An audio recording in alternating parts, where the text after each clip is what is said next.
上午吃好早饭，和哥哥在阳台晒太阳。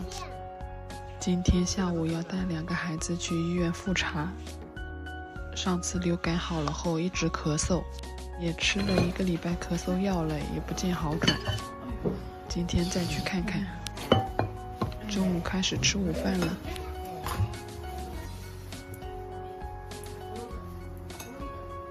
这个奶奶快飞点。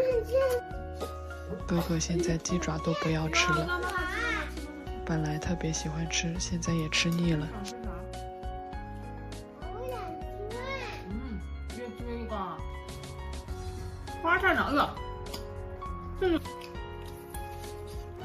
妈妈没有加白菜。看我看。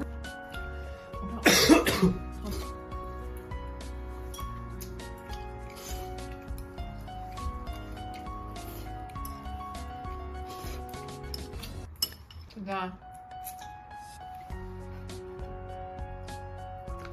挺有眼力见。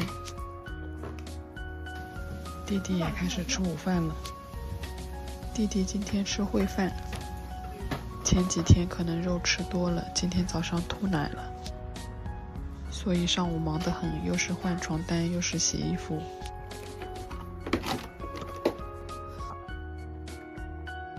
这么和谐的画面真是少见啊！哥哥哎，